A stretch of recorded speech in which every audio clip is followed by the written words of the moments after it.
Today I'm going to be doing something I haven't done in a long time. I am going to be reviewing a product.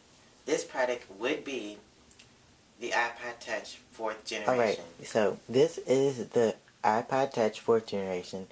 Apple did not release a newer version of the iPod Touch. This is the 2010 version, but it's still the most current version of iPod Touch that you can get.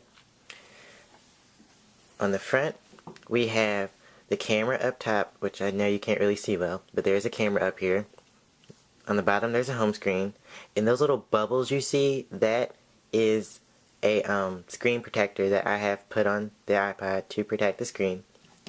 On the back, you have your camera right here. And then you have, of course, the Apple logo. And then on the bottom, I have the 32 gigabyte, so it says 32 gigabyte. And on the side, you have your volume rockers up and down. On the top, you have your on and off switch.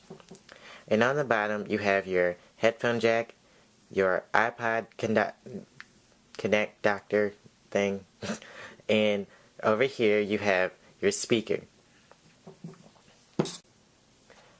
I have had this iPod for a few days, and I've had plenty of time to figure out how to work it and all of that stuff. So I'm going to show you some basic features. Alright, so with the features of this iPod does have the Retina display screen, so everything is super crystal clear compared to last year's version iPod. I know you can't really tell because of the screen of my camera and stuff. So, but okay, as you see here, there's the home screen, and it comes with the new iOS 5, and on the top they have the Mail, FaceTime, Calendar, Photos, Camera, YouTube, Stock, Maps, Settings, Weather, Notes, Reminders. They even have like this little utility thing that is filled with the clock, the calendar, voice memos.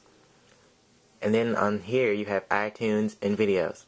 Now I have added a couple of apps myself because I've had it for a few days. Actually, I have a lot. But it also has newsstand contacts. Then on the bottom, you have your usual music app, which has all your music. And then you have a new service called Messages, Safari, and the App Store.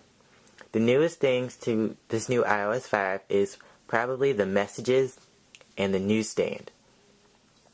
The Messages allow you to pretty much communicate with your friends who have iOS 5 devices, and like such as the iPhone and the iPad and of course iPod Touch.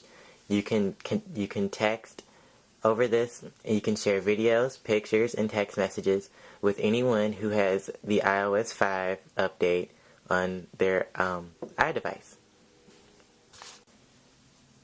The all-new iOS 5 also comes with the feature that is similar to Android devices. It has what is called notifications. So pretty much what you do is pretty much the same as an Android device. You go to your home screen, and then you scroll down from the top up here at this little bar, and pretty much you get all of this notifications, except for the difference is on the Android device it shows you missed messages, missed calls, new services about apps and stuff like that. But this one, it does all of that, and it gives you your local weather up here at the top, and then it shows you some stocks, which I don't really find useful, but I mean, whatever. I don't really care about that. This device also comes with what is called FaceTime. FaceTime is pretty much similar to Skype, I would say. It allows you to communicate with anyone who has an iPad, an iPhone, or an iPod Touch, and you can pretty much talk to them, and they can talk to you, and you can see each other. On the iPod Touch, I know for sure that this service is free, and on the iPad, as long as you have the Wi-Fi version of the iPad, if you have the 3G one, I think, or the iPhone, I'm not 100% sure if this feature is free, but for iPod Touch users and iPad Wi-Fi users, this feature is very free. I think that is really cool because on my actual cell phone, all I can do is pretty much text and call, and none of that's free. So I think this is a smart move for Apple because you can communicate with your friends who have these similar devices for free using both FaceTime and text messages. Pretty much the only thing I can't do on this iPod Touch is call people, like an actual cell phone conversation, you know? That's the only bad thing about this. But other than that, it's pretty good and it's very, very similar to the iPhone. Another feature that I also like about this iPod is that it comes with the camera. Now the camera is not a new invention. It was on here from 2010, but as you see, it opens up the camera and then you can like switch it around and it shows like other things when it does that. Oh, okay.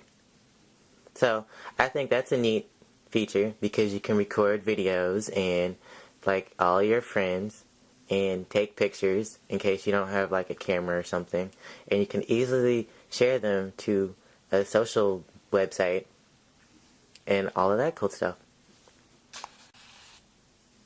All in all, I think that this iPod Touch is a really good device because it does more than any other iPod I think has ever done.